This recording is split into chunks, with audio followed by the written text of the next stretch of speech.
Perfecto. Entonces, empezamos. Empezamos con una oración en nombre del Padre, del Hijo y del Espíritu Santo. Amén. Te pedimos, Señor, porque la consagración a Rusia la aceptes para que venga la paz que todos necesitamos y pedimos para el mundo. Te pedimos, por lo tanto, por el cese de esta guerra injusta. Te pedimos por el COVID para que también se retire del mundo y por todos nosotros para ser perseverantes fieles a tu palabra. ¿Alguien quiere pedir o ofrecer algo más?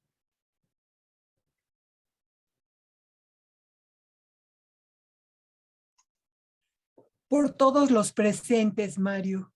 Gracias, Silvia. ¿Cómo no? Por todas las necesidades de los presentes. Claro que sí. Te lo pedimos, Señor.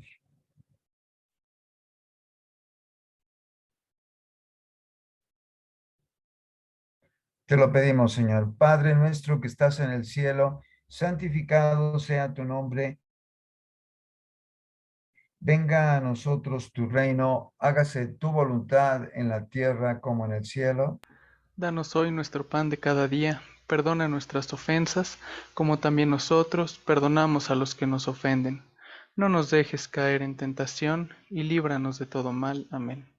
Dios te salve María, llena eres de gracia, el Señor es contigo. Bendita eres entre todas las mujeres y bendito sea el fruto de tu vientre, Jesús. Santa María, Madre de Dios, ruega por nosotros pecadores, ahora y en la hora de nuestra muerte. Amén.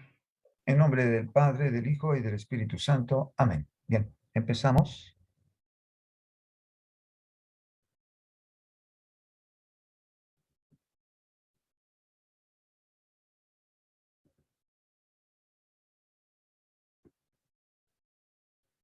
¿Se ve? ¿Lo ven todos? Sí, Mario. Perfecto. Muy bien. El día de hoy vamos a hablar de un libro del Antiguo Testamento, que cuando hablamos del Nuevo Testamento no lo mencionamos. Por lo tanto, merece que lo toquemos. Es el libro de Ruth, ancestros del rey David y de Jesús, probados en el sacrificio. Ya lo verán. El hambre afectó a Israel en tiempos en el que Noemí, una judía, vivía junto con su esposo y sus dos hijos plácidamente en Israel. Pero el hambre afectó a esta nación, como lo ha habido en otras ocasiones, no solamente una, ha habido varias. Y esta israelita se va con su esposo Elimelech. ¿A dónde? Se va a Moab. Moab es una región que en ese momento gozaba de mayor cantidad de alimentos. Como en otras ocasiones, los judíos también llegaron a Egipto precisamente por lo mismo. Tenían más disponibilidad de alimentos en esa nación. Pero se fue con su esposo y sus dos hijos, Malón y Kelión, a la tierra de Moab, porque ahí había un poco más de comida, ya que en Israel sobrevino un tiempo de hambruna. En Moab, sin embargo, empezaron las cosas a ser difíciles para Noemí. ¿Por qué? Primero, murió su esposo, Elimelech. Luego, murió uno de sus hijos, Malón. Y por último, murió Kelión. Pero sus dos hijos se habían casado con dos moabitas, o sea, no judíos, no judías, sino dos hijas de Moab, o sea, habitantes de esta región que eran paganas. Y se quedó Noemí con sus dos nueras. Noemí entonces se entera por noticias de que en Israel había mejorado la disponibilidad alimentaria y decide regresar a Israel. Recuerden, está sola y pobre. Noemí En esas circunstancias se despide de sus dos nueras que han sobrevivido a la muerte de sus esposos. Las bendice deseando que rehagan sus vidas volviendo a casarse con buenos hombres.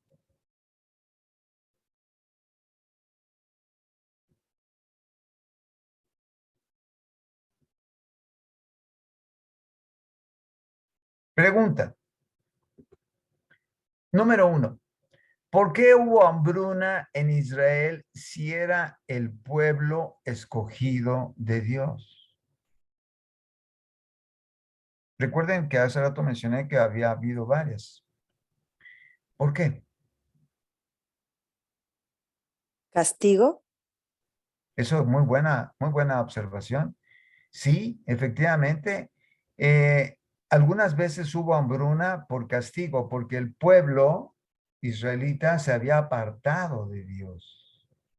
Pero recuerden que no solamente por castigo se puede sufrir, también puede ser ¿por qué? ¿Una prueba? Exacto. Muy bien, Pablo. Son las dos realidades por las que se puede sufrir en la vida. O sea, no solamente una persona puede sufrir porque es malo. Por ejemplo, una persona que se enferma de SIDA, pues está sufriendo por un mal comportamiento, pero podría no ser malo y poder haber sufrido la enfermedad, por ejemplo, en una transfusión, cuando requería sangre para sobrevivir. Y por lo tanto, en esas condiciones, esa persona que sufre esta enfermedad la sufre por lo que acaba de mencionar Pablo. Resulta una prueba para él.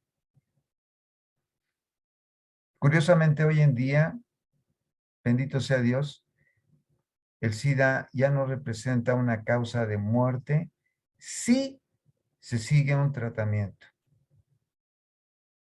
Pero si no se sigue el tratamiento, se llega a la muerte como antes. Incluso hoy en día, maravillosamente, fíjense qué sorpresa, ¿eh? Maravillosamente podemos evitar que una madre embarazada pueda transmitir el SIDA a su hijo. ¡Wow! Pero para eso requiere estar tomando medicina. Hoy en día han mejorado mucho los medicamentos contra el SIDA. Desgraciadamente, en nuestro país, no solamente las medicinas para el cáncer, para los niños pobres, no están disponibles en suficiente número, sino también para los enfermos diabéticos y para los enfermos con SIDA, entre otras enfermedades. ¿Y todo por qué? Porque precisamente quiso ahorrarse dinero estableciendo el INSABI y sustituyendo a la anterior y experimentada empresa que manejaba la compra de medicamentos y hasta ahorita no logra resolver eso porque con esa finalidad de ahorrarse dinero y con ese dinero comprar votos regalándolo, se está sufriendo muchísimo por las personas que necesitan medicamentos. Pero algo sucede, continuando con Noemí, en el momento del abrazo y beso de despedida, con sus dos nueras, que lloran junto con ella. Fíjense qué hermoso, ¿eh? O sea, no todas las suegras, obviamente, como es de esperarse, son odiosas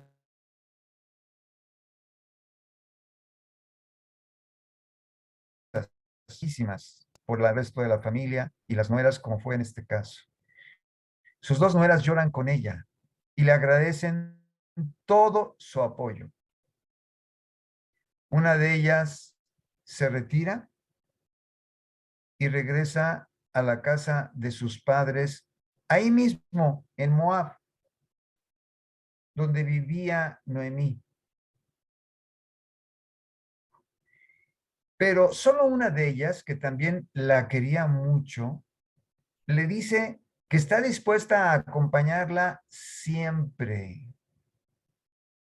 Incluso le dice unas palabras hermosísimas que quedaron en la palabra de Dios para siempre. Le dice su nuera Ruth, así se llamaba, y es tan importante las palabras que dijo Ruth y su comportamiento que dio origen a un libro de la Biblia. Fíjense, ¿eh? Lo importante de un comportamiento. Tu patria será mi patria. Tu Dios será mi Dios. E iré a donde tú vayas. Fíjense qué maravillosa compañía, ¿eh? Y Noemí ya no regresa sola a su patria. Regresa acompañada de una de sus nueras que ha dejado a su familia, que todavía vive, por una suegra, que es una familia política.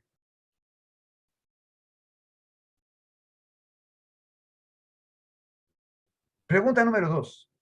¿Por qué Noemí pierde a toda su familia y se encuentra tan sola y pobre si ella ha sido una fiel israelita? Pablo. Por lo mismo, ¿no? Una prueba para ella. Exactamente. Por eso le dije, Pablo, repítelo. Porque Noemí no está recibiendo esto como un castigo. Recuerden que en este caso Noemí se parece a otro personaje de la Biblia y que su nombre es poco mencionado. Noemí es poco mencionado. Y aquí estamos recordándolo gracias a que estamos leyendo el libro de Ruth, su nuera, porque ella es probada. Fíjense, qué situación tan difícil para Noemí. Regresa a su tierra sola, bueno, acompañada de su nuera, pero al final de cuentas, un familiar político, no sus familiares más íntimos, como era su esposo y sus 2 hijos, pero además regresa pobre. O sea, Noemí es otro ejemplo de un personaje de la Biblia que ya ustedes están pensando. ¿Quién? ¿Qué personaje de la Biblia también fue así? Probado. ¿Como Job? Correcto.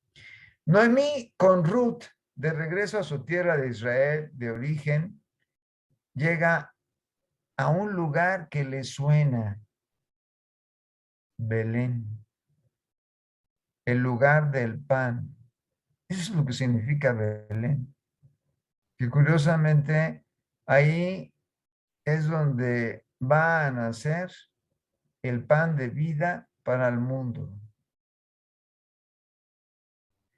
Cuando sus amistades y familiares la reconocen, la llaman por su nombre, Noemí, pero ella, al regresar tan sola y pobre, sin sus familiares más cercanos como lo fueron su esposo e hijos, les pide que no la llame Noemí, sino Mara, que significa amargura.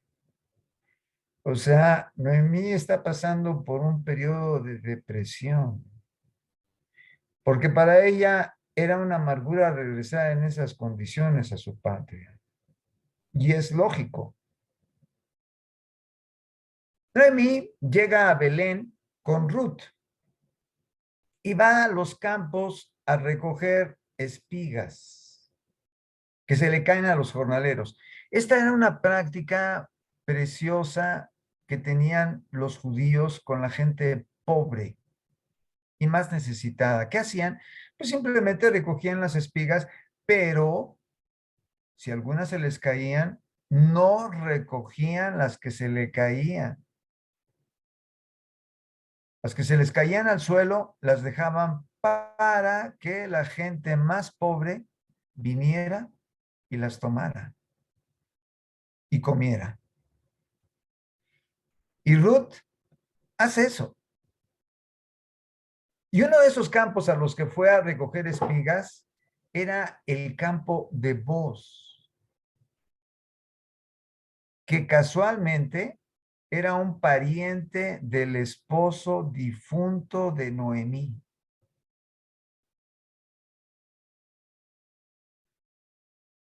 ¿Qué sucede en ese campo? Booz se informa de quién es Ruth y sabe que prefirió quedarse con Noemí a quedarse con sus padres en Moab y vivir conforme a Yahvé. Y entonces Booz le dice, sé quién eres, que Dios te bendiga. Y le dice, por lo mismo Booz le pide a Ruth que se mantenga en su campo para que no haya riesgo de que en otros campos le hagan el feo por recoger algo de las espigas, porque allí no solamente no le van a hacer el feo, fíjense lo que dice Booz, donde a sus jornaleros de Booz, o sea, los que trabajaban a las órdenes de Booz, les pide que dejen caer cebada y espigas. O sea, no solamente no recojan las que se les cayeron, sino que dejen caer algunas más al suelo para que Ruth pueda recoger abundante alimento. Porque ese alimento no solamente era para Ruth, también era para Noemí, su suegra. Ruth le platica todo esto a Noemí, quien conociendo la ley mosaica del levirato, fíjense bien, esta palabra, levirato, levirato. ¿Qué significa la palabra, la ley mosaica del levirato? La ley mosaica del levirato decía que si un familiar sobrevive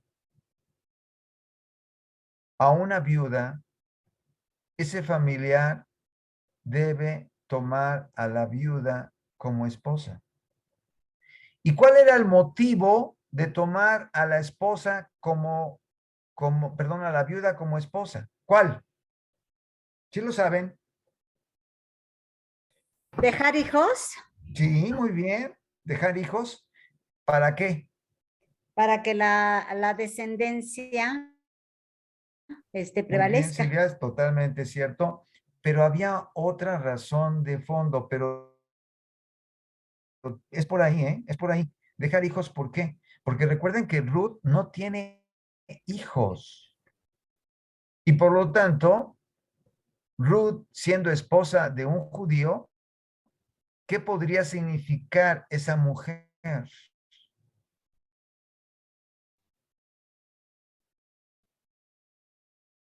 Fíjense, el fondo de la ley del levirato. ¿Qué podría significar que esa mujer no tuviera hijos? Es lo mismo, ¿no? Que no siguiera la descendencia de los judíos. Exacto, sí, va por ahí, pero va a un lugar muy preciso. No es ¿Cuál es? Canaán, ¿verdad? Ya Canaán ya pasó. Sí, yo me refiero a un lugar muy preciso, me refiero más que a un lugar topográfico, a una persona específica. Ok. Pero sí, sí va Doctor, por ahí. podría ser Eso. que necesitaba tener hijos porque de ahí iba a salir Jesús, ¿no? Necesitaba dar la descendencia Exactamente. para que llegara el Salvador. Exactamente. Muy bien. Exacto. O sea, los judíos, por la ley del levirato, decían, es que hay que hacer el esfuerzo para que las mujeres que son tan preciosas para nosotros, motivo para cuidarlas mucho, motivo para cuidarlas mucho, no quedaran sin que hubiera la posibilidad de que dieran hijos, no solamente para que la nación de Israel fuera fuerte, todavía hasta hoy en día, las familias de los judíos son numerosas, sino también por lo que acaba de decir Gerardo. Gerardo, ¿verdad? Sí, doctor. Sí, sí, sí. Porque no hubiera la posibilidad de que de esa mujer se perdiera el nacimiento del Mesías. O sea, era tanta la expectativa del Génesis de que de ti nacerá uno que aplastará a la serpiente y Job y David, Jacob y Judá siempre hablaron de una descendencia muy especial en torno a una estrella y que precisamente sería el caudillo de Israel, que es el Mesías. Obviamente las mujeres eran muchísimo más apreciadas y por eso es que la ley del levirato existía. Motiva, fíjense bien, Noemí a que Ruth, fíjense bien, Noemí motiva a que Ruth le insinúe la posibilidad de que por la familiaridad que existe con él, pudiera vos pensar en rescatarla. Ese término de rescatarla es el término precisamente de lo que acabo de mencionar, de que no quedara sin la posibilidad de tener descendencia a través de ella. Y por lo tanto, para que no se vaya a arriesgar a perder el nacimiento del Mesías. Ahí está el rescate. Así es como lo entendían los hebreos en esta ley del liberato, el rescate. Que por lo menos de parte de nosotros hubiera el esfuerzo. Por eso, en una ocasión, fíjense bien, los saduceos era una secta que sostenía que no había resurrección. Fíjense bien que no hablé de reencarnación, ¿eh? Resurrección. Y digo resurrección porque son dos términos totalmente diferentes y significan muchísimo en diferencia la resurrección a la reencarnación. Y es que alrededor de Israel muchos pensaban en la reencarnación. Estoy hablando de los egipcios y estoy hablando de los hindúes y estoy hablando de los griegos, que todos ellos creían en la reencarnación. Pero los judíos nunca creían en la reencarnación, a pesar de que habían estado viviendo ahí durante muchos años. Por ejemplo, Israel vivió en Egipto 400 años. Era como para que hubiera aceptado alguna de esas ideas. Y no la aceptó para nada. Y todavía hoy en nuestros días, en el Nuevo Testamento, poco después se aclararía más precisamente capítulo 9, versículo 27. Después de la muerte, el juicio. Y después del juicio, la eternidad. O sea, no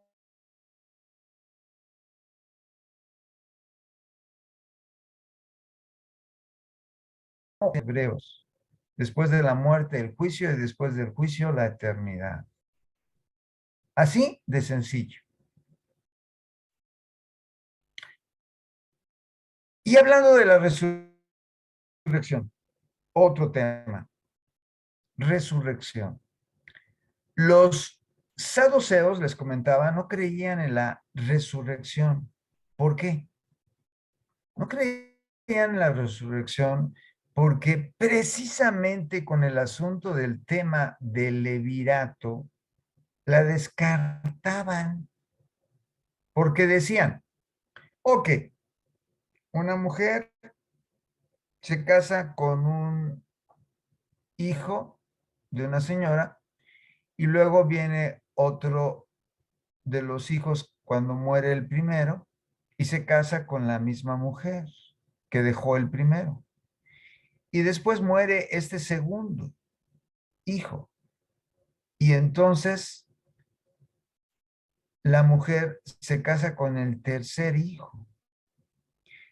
Y entonces aquí viene a la pregunta para Jesús, para demostrarle a Jesús, hágame favor, que no había resurrección, porque ellos decían simplonamente, entonces, ¿de quién va a ser la mujer en la otra vida? Si la mujer tuvo a 3 hermanos, por eso es que no había resurrección. O sea, es imposible que sea la mujer de 3 hombres. Así de... Por favor. Perfecto. Ahí está.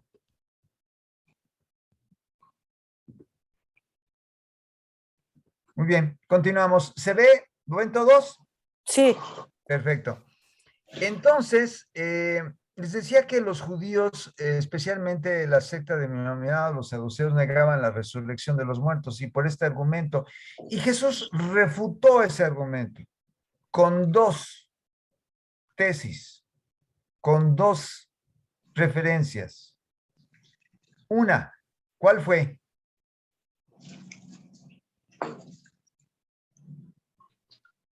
Dos, ¿cuál fue la primera? 2 tesis, 2 argumentos. Con lo cual quedó comprendido por todos a lo largo del tiempo que claro que sí hay resurrección. Fíjense bien, resurrección, no reencarnación. La reencarnación no es posible porque solamente Dios nos da una vida y después de esta vida el juicio particular y al final el juicio universal. No andamos, como dicen los budistas, reencarnando hasta llegar a una perfección en donde después nos unimos en un panteísmo con Dios, con un Dios que es todo, que finalmente no es nada, pero al final de cuentas es todo, porque esta piedra es Dios, porque esa estrella es Dios, porque todo es Dios. En fin, todo ese tipo de concepciones fueron creadas por la mente humana. Y Jesús nos habla de que sí hay resurrección. ¿Y las 2 tesis cuáles fueron? Uno, 2, aunque sea la segunda.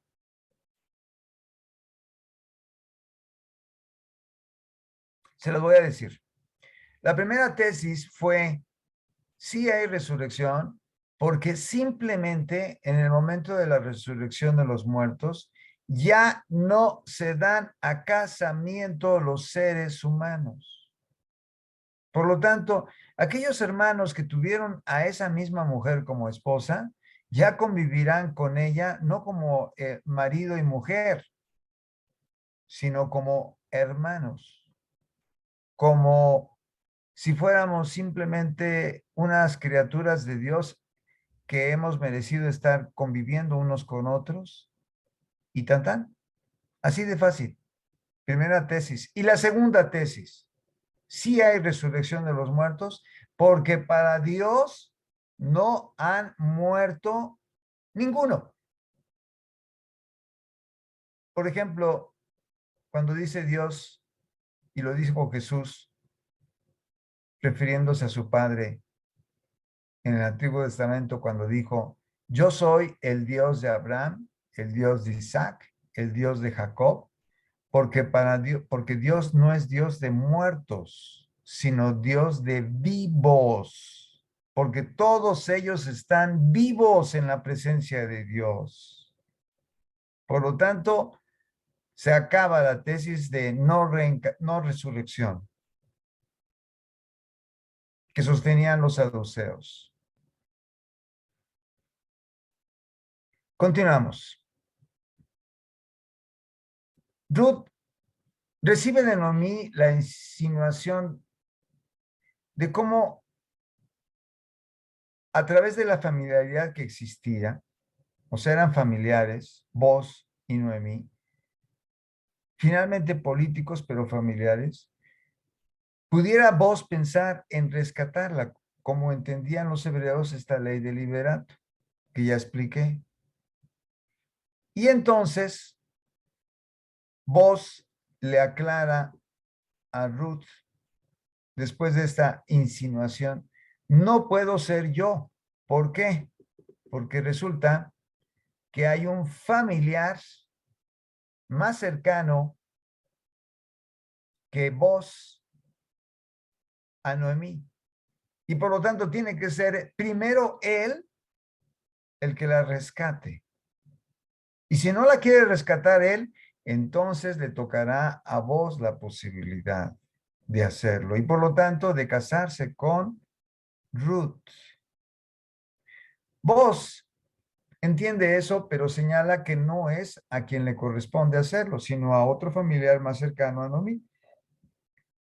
Para ver si ese familiar más cercano a Noemí se interesaba o no en rescatar a Ruth, que implicaba que un grupo de ancianos convocados por vos fuera con él para ser testigos de que a ese familiar se le preguntaba si interesaba o no en rescatar a Ruth, o sea, en casarse con Ruth. Porque eso implicaba también dividir su herencia que ya tenía comprometida con sus parientes más cercanos. Por eso, ante la presencia de los ancianos, decide ese familiar más cercano a Noemí no rescatar a Ruth, o sea, no casarse con Ruth.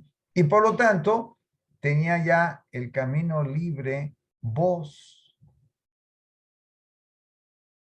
Y por lo tanto, vos sí decide casarse con Ruth. Y por lo tanto, Ruth ahora tiene un nuevo marido que es familiar de su antiguo esposo, conforme a la ley de liberato. Pregunta número 3. ¿Qué ganó Noemí con tanto sufrimiento con los que la probó Dios?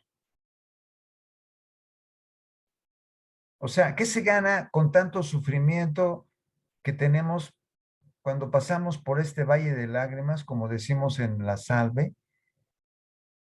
¿Qué se gana cuando se sufre con paciencia, como Noemí lo hizo? Porque Noemí nunca exclamó ante familiares y amigos que Dios era injusto, porque le había quitado a toda su parentela cercana y porque la había dejado sumamente pobre y que regresaba ahora con las manos vacías. Nunca le reprochaba a Dios eso. ¿Qué ganó Noemí con tanto sufrimiento con los que la probó Dios? Es pregunta. ¿Quién contesta? Pues yo creo que ganó un lugar en el reino de los cielos, ¿no? Ya con Claro, eso pues creo que lo ganó todo. por supuesto, porque eh, recuerden que Dios prueba a quien ama. Y en este mundo puede ser por prueba o por castigo. No hay más. Y finalmente, lo más importante es salir bien librado del examen que representa esta vida. Y Noemí lo hizo magníficamente. Y ahora Noemí ya no está sola cuando resulta que Boz se casa con su nuera y por lo tanto hay una familia cercana a ella, más grande. Y todavía resulta que Boz embaraza a Ruth. ¿Por qué decide rescatar a Ruth y la toma como mujer? Para esto, el pariente más cercano ante la presencia de los ancianos que ha citado como testigos, le da su sandalia a Boz. Fíjense, la ley del liberato implicaba un signo visible a los testigos, que en este caso eran los ancianos que había invitado Boz. Ese pariente cercano le da su sandalia a Boz, en señal de que él no decide rescatar a Ruth para que la rescate él. Y esa sandalia es el signo ante los ancianos de que ese familiar no quiere rescatarle y por lo tanto le corresponde al familiar que sigue en este caso a Booz, la posibilidad de que se pueda casar con Ruth si quiere. Y así lo sucede, lo cual era un signo ante los ancianos para poderle ceder el derecho a Booz de casarse con Ruth, porque también él es pariente, aunque menos cercano. Ruth se casa con Booz y tiene un hijo llamado Obed. Y a su vez, Obed será padre de Isaí, que será a su vez padre de David. En David surge la división de la genealogía de San José y de Santa María, porque fíjense que en la Biblia, en el Nuevo Testamento, hay dos genealogías de Jesús que discrepan en algunos puntos. ¿Por qué? Porque algunos de esos ascendentes son los ascendentes de San José y los que menciona, fíjense, los que menciona San Mateo son los ascendentes de San José. Y los ascendentes de Santa María, que es la que más nos importa, porque ella es la madre de Jesús sin la intervención del hombre, es la que se encuentra en la genealogía en el Evangelio de San Lucas en el capítulo 3, versículo 31. Y fíjense, la ascendencia de San José es por Salomón. Ahí viene la diferencia. Después de David ya surge una separación de San José y de la Santísima Virgen, porque uno de los hijos de David será Salomón y otro de los hijos de David, tiene muchos, no solamente son estos dos, será Natán. Y de Natán es de donde viene la Santísima Virgen. Y de Salomón es de donde viene San José. Ya que la genealogía de San Mateo es la genealogía de San José y la de San Lucas es la de Santa María. Pregunta 4. ¿Qué lecciones nos da Noemí?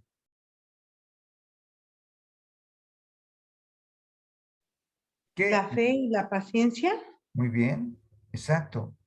Tener fe en Dios y no desesperarse, la paciencia, resistir, porque al final de cuentas, su hijo nos dará un mayor ejemplo en esas virtudes. Y claro, en este caso Noemí y el santo Job no son más que unas figuras de lo que será Jesús, que será más grande en cuanto a paciencia. Rey de paciencia, rey de resistencia ante el sufrimiento y el dolor. Rey en el sufrimiento, porque nadie ha sufrido más que Jesús. A pesar de que muchos sufren durante muchos años en su vida, Jesús durante sus 33 años sufrió una angustia de muerte cada día, porque sabía perfectamente lo que iba a sufrir. Y así lo dijo a los apóstoles: yo tengo una angustia de muerte. O sea, ¿qué quiere decir? Que una persona cualquiera, simplemente por saber lo que le va a pasar, como en este caso a Jesús, se moriría de dolor, de pena, de angustia, de desesperación, de lo que va a sufrir. Por eso nadie ha sufrido más que Jesús.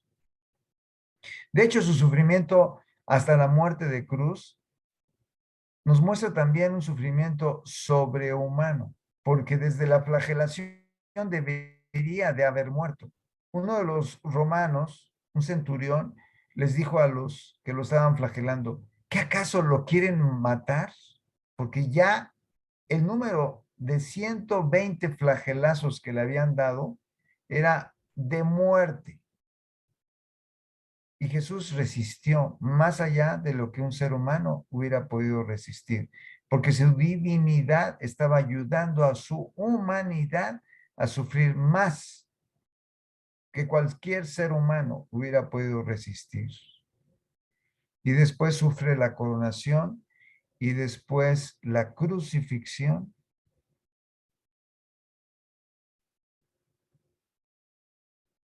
¿Qué lecciones nos da Ruth?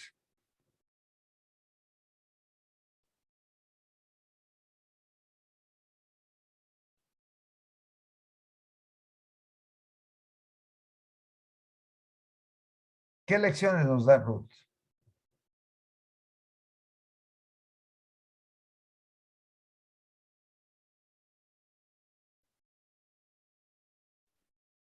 Puede ser la fidelidad Exacto, a su exacto. suegra. Es lo más notable. Ser fiel hasta la muerte.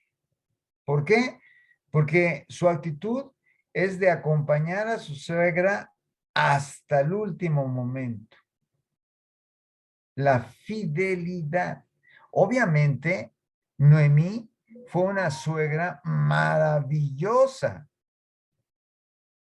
porque nadie hubiera soportado convivir y ofrecerse convivir con una persona que fuera iracunda, que fuera impaciente, que fuera intolerante, y por lo tanto Noemí era un cúmulo de virtudes, y por lo tanto Ruth se sentía muy cómoda con ella, y por lo tanto más fácilmente decía: seré fiel contigo hasta la muerte, me iré contigo a donde vayas. La fidelidad de Ruth hizo que se convirtiera no solamente en su nuera hasta el último momento de su vida, sino que fuera la esposa de otro familiar, y con esto convertirse nada menos que en la tatarabuelita de la De Dios. tatarabuelita de Jesús, ¿correcto? ¿Por qué? Porque recuerden que viene de la descendencia de María. Y es que precisamente Ruth fue una tatarabuelita de la Santísima Virgen. Y por lo tanto, su fidelidad, a pesar de ser moabita, o sea, no importa que no seas de la raza judía, no, eso no tiene importancia. Lo importante es tu corazón. Si eres fiel a Dios y decides serlo, a pesar de que no seas judío, Dios te acepta. ¿Y a qué grado, de ser nada menos que un ascendente de Jesús, y por lo tanto un lugar especialísimo en el cielo?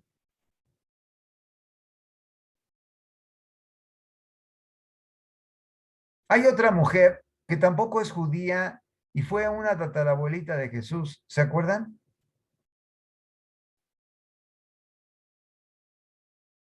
Una mujer que no es judía y que fue tatarabuelita de Jesús. ¿No es Rahab?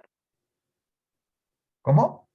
¿Rahab? Exacto, muy bien, excelente. ¿Quién es Rahab? Rahab, fíjense cómo se escribe, R-A-H-A-B, B grande, Rahab, por eso es que se pronuncia así. ¿Por qué? ¿Quién es Rahab? Creo que era prostituta, ¿no? Correcto. En Jericó, me parece. Muy bien, en Jericó. Pero lo mismo, Rahab decidió convertirse en una fiel judía y tomar a Dios como su Dios. ¿Y por qué? ¿Por qué?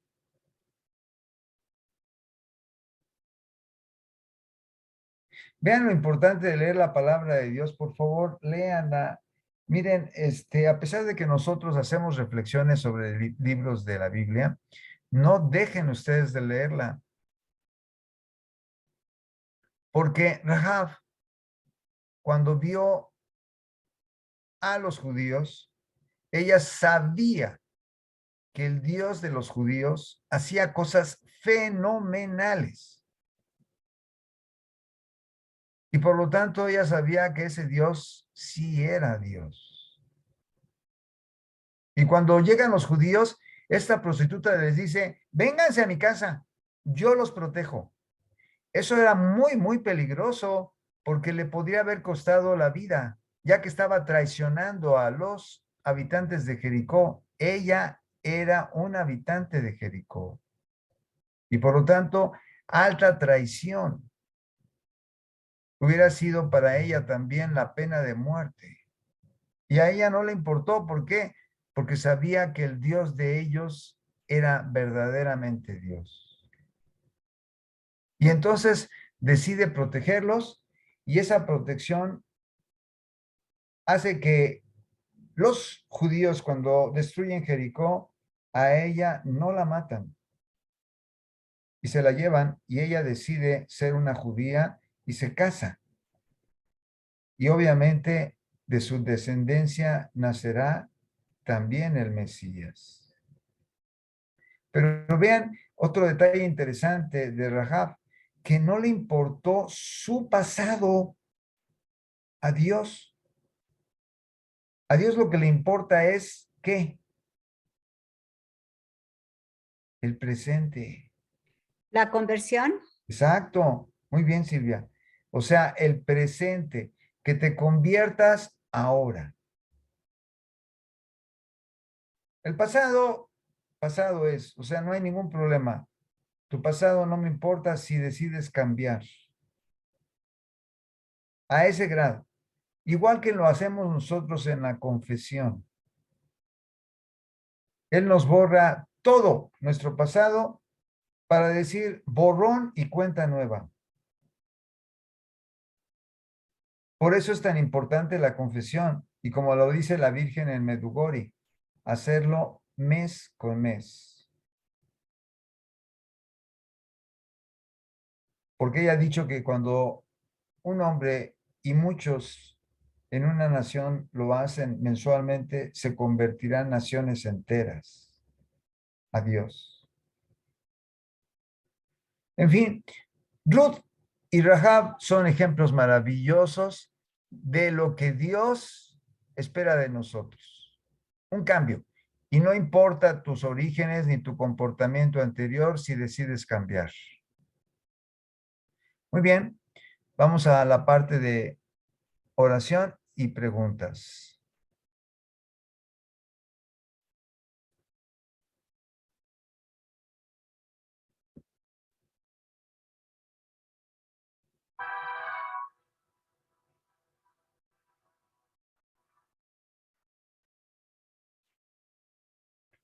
Salve Regina, Mater misericordiae, vita dulcedo, et spes nostra salve.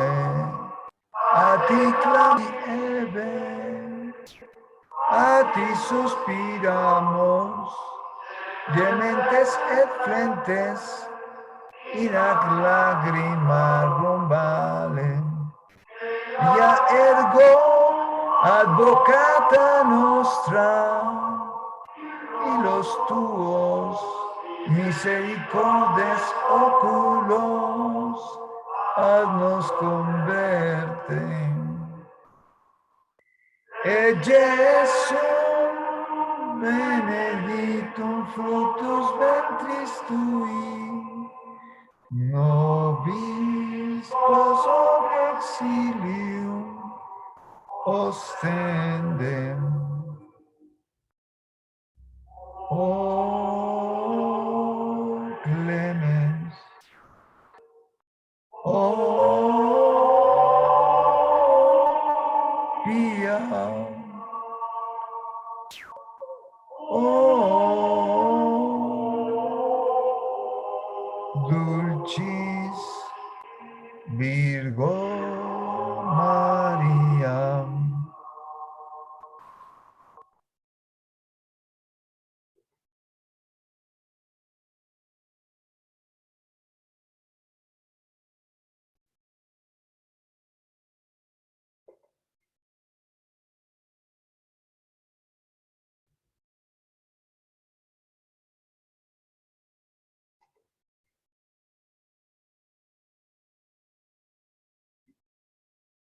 Bien, vamos a pasar a la parte de preguntas.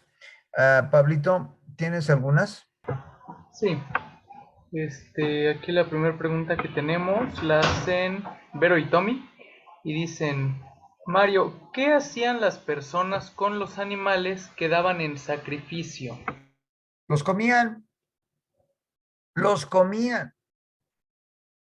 Las tórtolas que llevaban José y María, se las comían, las compartían incluso con los demás.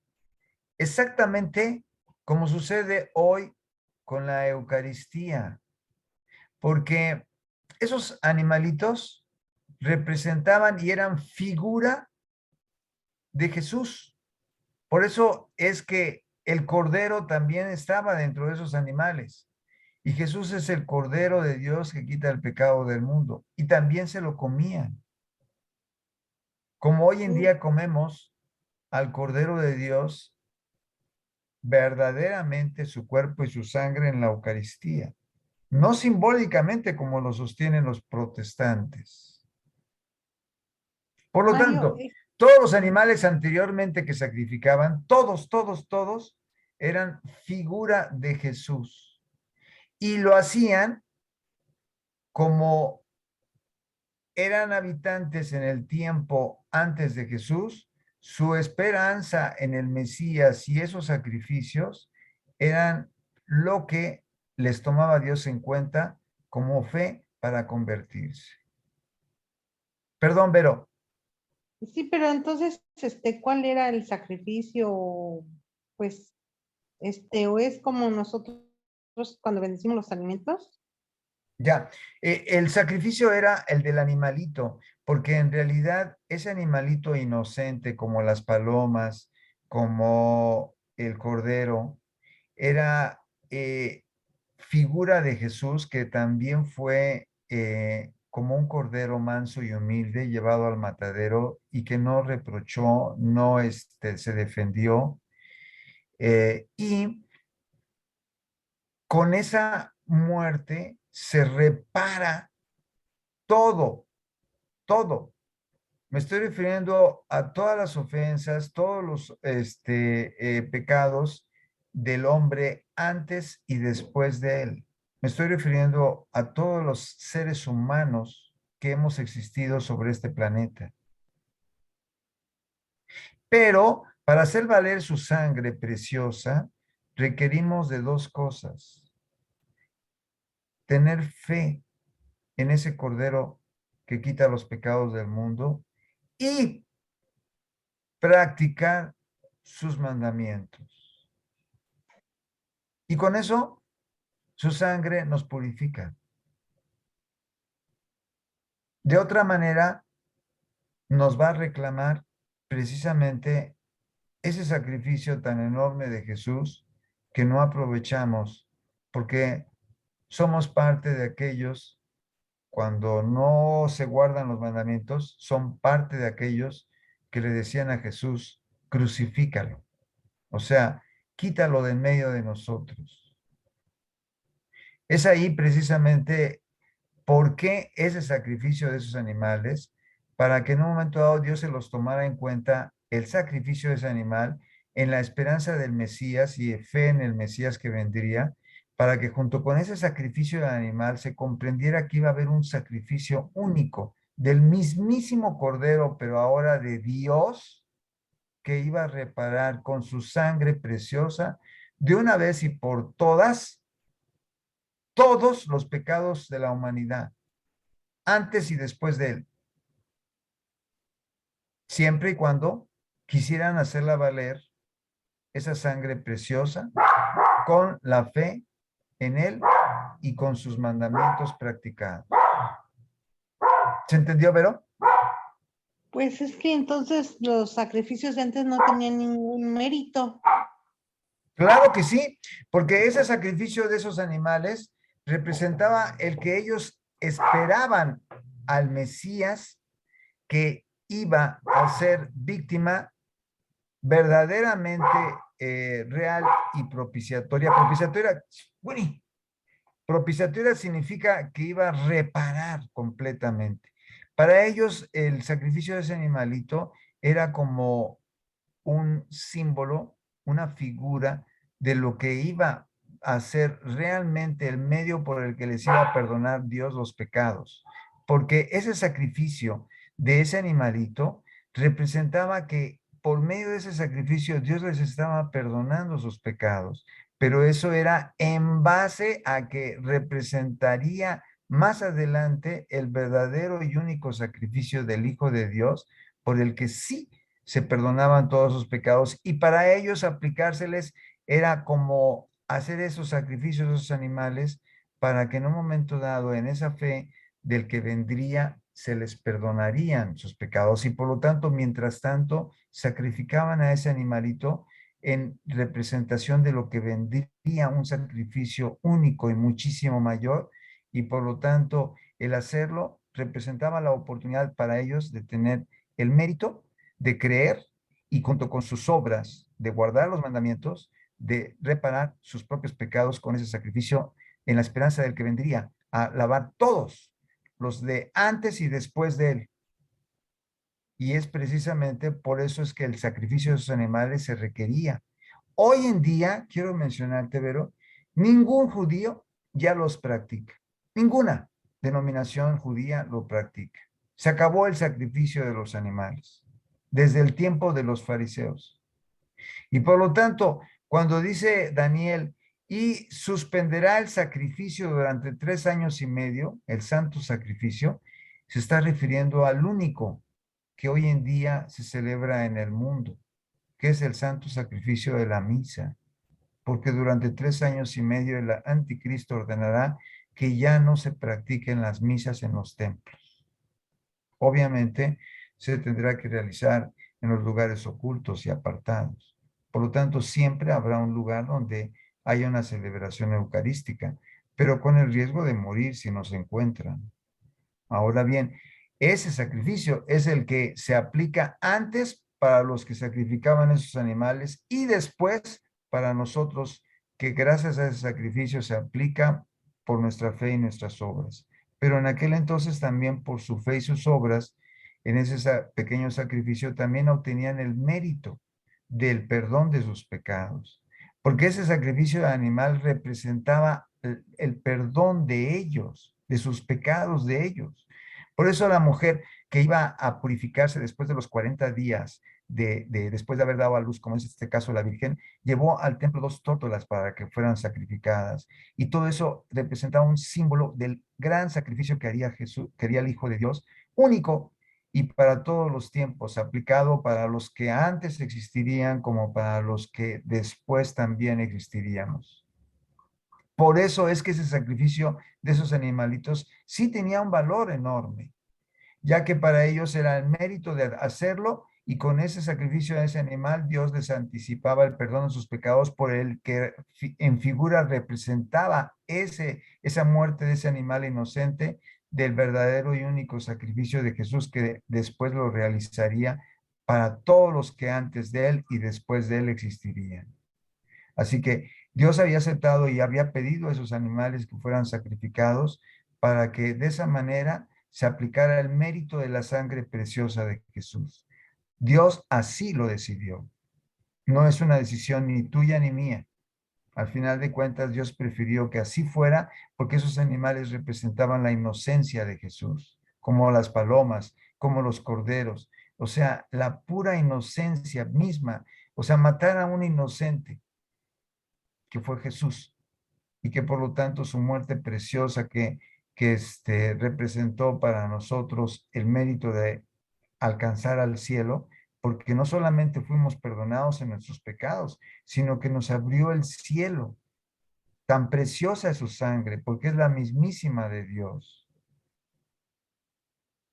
Vero, si tienes algún otro matiz que quieras puntualizar, con todo gusto.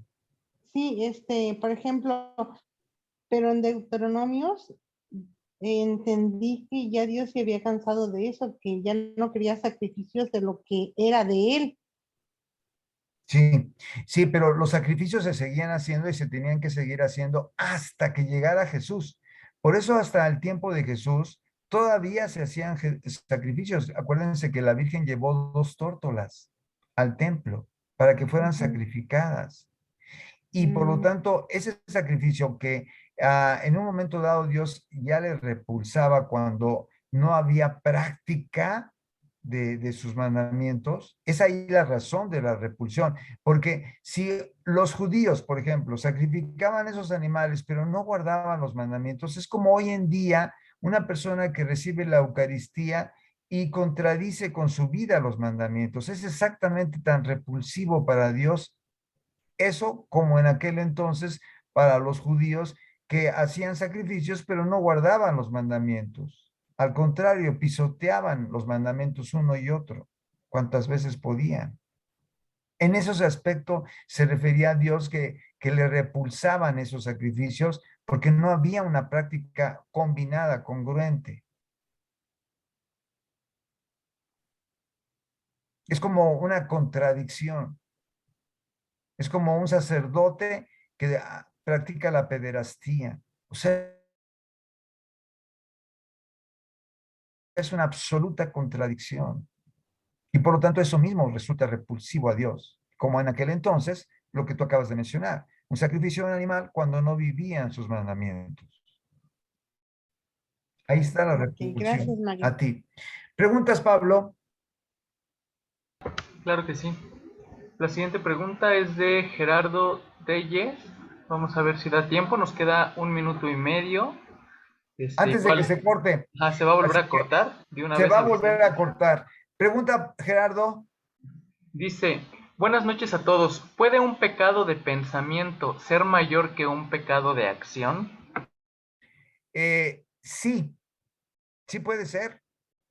Por ejemplo, un pecado de acción podría ser robarle 1 millón de pesos a Carlos Slim.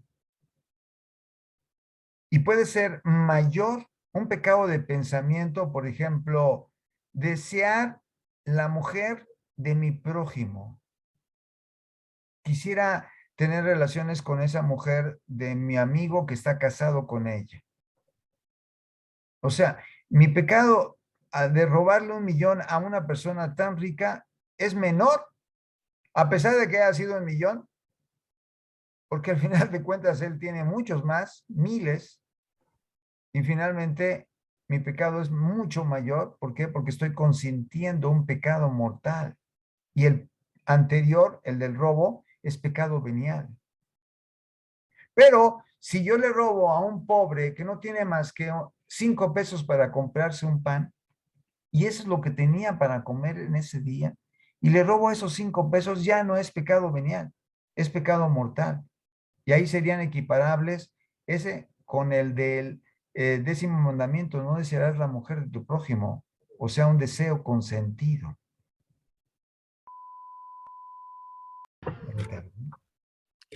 Mario, no te ves. Ay, gracias. Gracias. Perfecto. Entonces continuamos con la siguiente pregunta, que también es de Gerardo, y dice, recientemente leí sobre la adúltera que aparece en el Evangelio de San Juan, capítulo 8, versículos del 1 al 11, y se menciona que Jesús no la perdonó como a otros, pues solo le dijo, tampoco yo te condeno, vete y no peques más. ¿Qué opina de esto? Ya. Cuando Dios, Jesús en este caso, concretamente Dios también, finalmente, le dice, yo tampoco te condeno, él le está perdonando, pero le está invitando a que no peque más, porque todavía no ha escuchado el arrepentimiento de la adúltera. O sea, solamente son los hombres que la han encontrado en el acto de fornicación o de adulterio, los que la han llevado a, a la calle para ser lapidada, pero no hacia el hombre, porque para poderla haber encontrado como adúltera, requerían también del hombre. Y la ley de Levítico señalaba que la lapidación era para los dos. O sea, ellos muy machistamente habían encontrado justificable solamente lapidar a la mujer. Y Jesús solamente le está invitando a que no peque más, porque recuerden, ella no ha manifestado en ningún momento arrepentimiento. Solamente, por lo tanto, Jesús lo que hace es invitarla a que no lo haga más, por lo tanto, se arrepienta de lo mismo. Y eso es hasta ahí donde se llega. ¿Por qué? Porque para el perdón del pecado se requiere del arrepentimiento y el propósito de enmienda. Y aquí no hemos visto que la adúltera lo tenga. Solamente está sufriendo las consecuencias de su adulterio, pero no así su cómplice, el hombre, lo cual era altamente mostrable de una injusticia, porque solamente selectivamente están lapidando a la persona débil, a la mujer. Así que no puede darle el perdón cuando no está recibiendo de ella un arrepentimiento del mismo. Y recuerden que no puede haber perdón si no hay arrepentimiento y propósito de enmienda. Son dos requisitos necesarios para que Dios nos perdone. Así lo dice en 3:16 de Hechos de los Apóstoles. Arrepentíos y convertíos para que vuestros pecados sean perdonados. Así lo dice San Pedro, textualmente. Pablo, preguntas. Sí, claro. Bueno, esas ya son todas ahorita en el chat. Perfecto. Gracias a todos por integrarse. Perdón por todas estas molestias, pero recuerden, es parte de la paciencia. Hoy no está René con nosotros. Esto ha dificultado mantenernos en el chat continuamente. Como ven, la valiosa presencia de René ha sido algo que hemos disfrutado en otras ocasiones, por lo que le tenemos que dar gracias a Dios y a René por haber tenido un círculo bíblico en otras ocasiones continuo y sin interrupciones, que indudablemente resultan incómodas y molestas, pero que al final de cuentas nos invitan a tener paciencia. Gracias a todos por venir. Recuerden, consideren lo que hemos mandado en el chat. Por lo pronto, lo más probable, lo más conveniente es votar. Obviamente, votar en contra de esta persona. ¿Por qué? Porque la posición pasiva aparentemente no nos ofrece más ventajas que la posición activa, en donde podemos tener la posibilidad de mantener al INE y al TRIFE, ya que están amenazados por este dictador para desaparecer. Y si desaparecen esos organismos independientes, por lo tanto tenemos en un futuro elecciones amañadas, como suceden en Venezuela, Nicaragua y Cuba, que eso es lo que él quiere. Y comprenderán que obviamente pues hay que unir nuestras fuerzas para defender al INE y al TRIFE, y por lo tanto hacer un esfuerzo por convencer a la gente de votar y votar para que este señor se vaya. Al menos nuestros votos harán manifestación y presencia de que no lo queremos. No queremos que nuestro país sea una Cuba o una Venezuela. Así que tomen esto en cuenta. Por lo pronto, esta es la más adecuada posibilidad para votar en el próximo mes de abril, el 10 de abril, si mal no recuerdo. Gracias, Pablo. Gracias a todos. Y recuerden, pueden hacer comentarios, pueden hacer preguntas sobre el tema y sobre cualquier tema. ¿Por qué? Porque nuestro círculo no se restringe a un tema de Dios. Hablamos de historia, de ciencia, de política, de religión. Porque no podríamos tener un chat para cada uno de esos temas, porque los tuviéramos vedados. Y porque, como alguien decía, es que aquí se insulta a los políticos o se ofende a los políticos, Jesús insultó más gravemente a las autoridades en aquel entonces, como era Herodes cuando le llamó raposa, o a los fariseos cuando los llamó sepulcros blanqueados. La pura verdad. Y eso no es un pecado, decir la verdad. Gracias a todos por integrarse y por participar y por preguntar. Feliz fin de semana y nos vemos primeramente Dios la próxima. Gracias a todos. Gracias, Mario. Buenas Gracias, noches. Mario. Buenas noches. Adiós, Víctor. Adiós, Male. Gracias, doctor. Aunque entré Gracias. al final, pero bueno. No importa, Luz. Es bueno. Gracias, Luz.